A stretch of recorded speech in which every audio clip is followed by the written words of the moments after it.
কৃষক বন্ধুসকল, মই আজি দেখাম আমাৰ ৰঙালাও খেতি। ৰঙালাও আমাৰ বৰ্তমান বগাই ফুল মাৰিছে, মাজে দুই এটা কলি মাৰিছে। এতিয়া কলিবিলাকত আমি দৰৱ মাৰিম, পোকে বিন্ধিছে। চাওক আমাৰ ৰঙালাও বাৰীখন, এইবিলাক আমি আগতে দিছিলোঁ। এতিয়া ৰঙালাও আমাৰ কলি মাৰিছে, ইমানটো হৈছে, কিন্তু দুইটা চাওক আপোনালোকে দৰৱ নিদিয়াৰ কাৰণে তোমাৰ এনেকৈ পোকে বিন্ধি গেলি গৈছে। ধৰক আপোনালোকে ৰঙালাও খেতিটো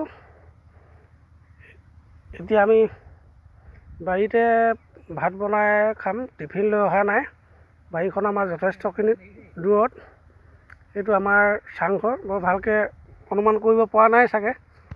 এয়া মই দেখাই দিছোঁ ৰ'ব।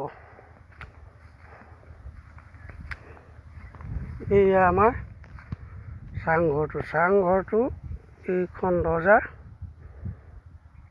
তাৰপৰা আমাৰ খেতি কৰা বাৰীডোখৰ আপোনালোকে চাওক, এইখন। এয়া আমি দিছোঁ আপোনাৰ মাজে মাজে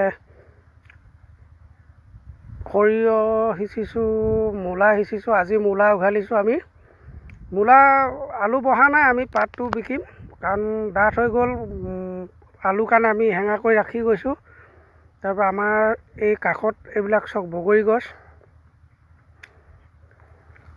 আমাৰ সেই তাত আপোনাৰ গৰু দেখা পাইছে যে, সেইটো আমাৰ বাৰীখনৰ সীমাটো। তাৰপৰা এইফালে মোৰ পিছফালে আপোনালোকে দেখিব, এই চাংঘৰৰ পৰা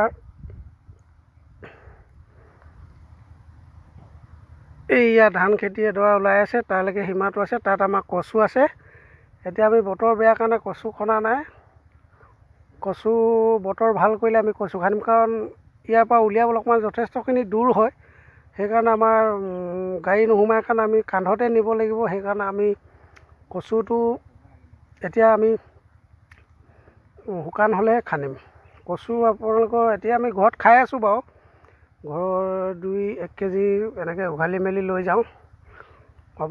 তাৰপৰা আজি আমি আৰু সৰিয়হ উঘালিম। এতিয়া মূলা উঘালি শেষ হৈ গ'ল।